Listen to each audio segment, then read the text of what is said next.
बता दें कि बिहार की राजनीति से इस वक्त की बड़ी खबर सामने आ रही है। एनडीए में सीट शेयरिंग का टसन खत्म हुआ। चिराग पासवान, जीतन राम मांझी और उपेंद्र कुशवाहा में से कौन हुए बम बम, तो किसे देनी पड़ी सबसे बड़ी कुर्बानी, इस वक्त की सबसे बड़ी खबर। नमस्कार, मैं हूं संजीव और आप देख रहे हैं आप तक न्यूज। अगर आप हमारे चैनल पर नए हैं तो चैनल को जरूर सब्सक्राइब कर लें। बता दें कि बिहार चुनाव के लिए एनडीए में 243 सीटों का बंटवारा लगभग फाइनल हो गया है। बीजेपी के प्रभारी धर्मेंद्र प्रधान के साथ बातचीत में जदयू के ललन सिंह, लोजपा रामविलास के चिराग पासवान, हिंदुस्तान अवाम मोर्चा के जीतन राम मांझी और आरएलएपी के उपेंद्र कुशवाहा में से कौन कौन हुआ बम बम और किसने दी अपनी सबसे बड़ी कुर्बानी, इस वक्त की सबसे बड़ी खबर।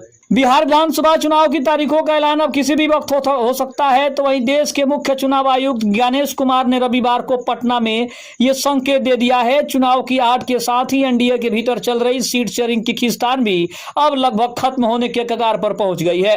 केंद्रीय मंत्री और बीजेपी के चुनावी प्रभारी धर्मेंद्र प्रधान ने रविवार को जदयू, हिंदुस्तान अवाम मोर्चा, आरएलपी के प्रमुखों से मुलाकात करके 243 विधानसभा सीटों के बंटवारे का फॉर्मूला लगभग फाइनल कर दिया है। सूत्रों की माने तो इस बार भी जदयू और बीजेपी ने अपनी संख्या बल और रणनीतिक दबदबे को मजबूत करते हुए सीट बंटवारे में सबसे बड़ी भूमिका निभाई है, जिसके चलते छोटे सहयोगी दलों को कुर्बानी देनी पड़ी है। जबकि चिराग पासवान को लोकसभा चुनाव के प्रदर्शन का बड़ा इनाम मिला है।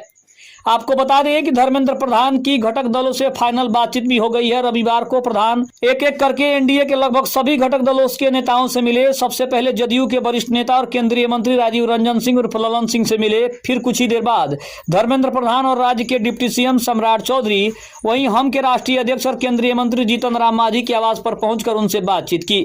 इसके बाद धर्मेंद्र प्रधान एनडीए के एक और सहयोगी और राष्ट्रीय लोक मोर्चा के अध्यक्ष उपेंद्र कुशवाहा से मुलाकात की। प्रधान ने लोजपा रामविलास के राष्ट्रीय अध्यक्ष और केंद्रीय मंत्री चिराग पासवान से अभी तक मुलाकात नहीं की है, लेकिन कहा जा रहा है कि चिराग से सीट शेयरिंग को लेकर बातचीत पूरी हो गई है।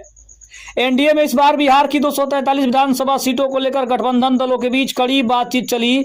बिहार बीजेपी के प्रभारी धर्मेंद्र प्रधान ने जदयू, हम और लोजपा रामविलास और आरएलपी के अध्यक्षों से बातचीत की है। सूत्रों के माने तो सीट शेयरिंग का फॉर्मूला जो बनकर तैयार हुआ है, उसमें जदयू को 108 सीट, बीजेपी 107 सीट, वहीं लोजपा रामविलास को 22 सीट, हिंदुस्तान अवाम मोर्चा को 3 सीट और उपेंद्र कुशवाहा की पार्टी को 3 सीट मिल सकती है। इस वक्त की बड़ी खबर है।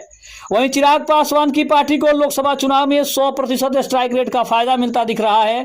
एनडीए में चिराग पासवान को इस चुनाव में 20 से 22 सीटें दी जा सकती है। वहीं कुशवाहा और मांझी को समझाया गया कि मौजूदा स्थिति में 3 से ज्यादा सीटें नहीं दी जा सकती है। इस लिहाज से देखें तो एनडीए में मांझी और कुशवाहा को कुर्बानी देनी होगी, क्योंकि किसी भी हालत में बीजेपी और जदयू 105 से कम सीटों पर चुनाव लड़ने को राजी नहीं है। ऐसे में हमको पिछले चुनाव की तुलना में 4 सीटों का नुकसान हुआ। वहीं पिछली बार 7 सीटों पर चुनाव लड़ी थी।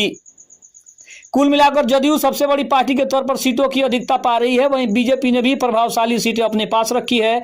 हम और उपेंद्र कुशवाहा की पार्टी आरएलपी को भी सीमित हिस्सेदारी मिली है। हालांकि चिराग पासवान की पार्टी लोजपा रामविलास को ज्यादा सीटें मिली है, लेकिन उनकी 40 से ज्यादा सीटों की मांग को दरकिनार कर दिया गया है। तो वहीं धर्मेंद्र प्रधान ने सभी घटक दलों से मुलाकात करके अंतिम सहमति भी ले ली है। तो आपको बता दें कि इस वक्त की सबसे बड़ी खबर है।